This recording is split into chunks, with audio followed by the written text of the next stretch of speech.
மின் தட்டுப்பாட்டை கருத்தில் கொண்டு 12வது ஐந்தாண்டு திட்டத்தில் 1 லட்சம் மெகாவாட் மின் உற்பத்திக்கு இலக்கு நிர்ணயித்துள்ளதாக பிரதமர் மன்மோகன் சிங் தெரிவித்துள்ளார்.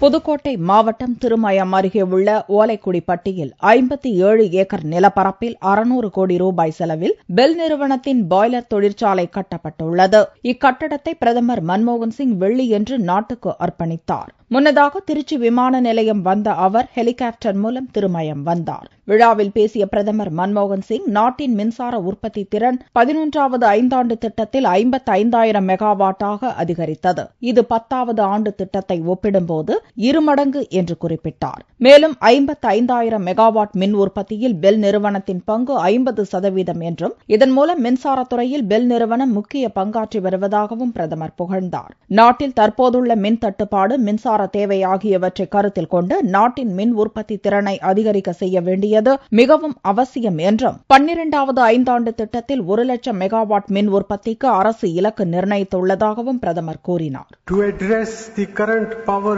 deficit and to meet the needs of our expanding economy, we need a large-scale capacity addition program.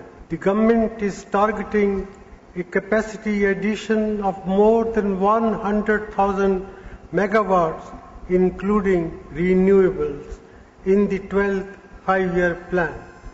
In the 11th five-year plan, the country added around 55,000 megawatts of generation capacity, which is more than twice the addition achieved in the 10th five-year plan. Out of this, Bharat Heavy Electrical alone accounting for almost half. உலக அளவில் மாறிவரும் பருவநிலை மாற்றம் கவலை அளிக்கக்கூடியதாகவும் அதிக அளவில் carbon di oxide வெளியாவதால் பாதிக்கப்படும் நாடுகளில் இந்தியாவும் ஒன்று என்றும் பிரதமர் கூறினார். இதை குறைக்க தொழில்நுட்பத்துடன் கூடிய புதுமையான திட்டங்களை உருவாக்க வேண்டியது இன்றியமையாதது என்றும் பிரதமர் வலியுறுத்தினார்.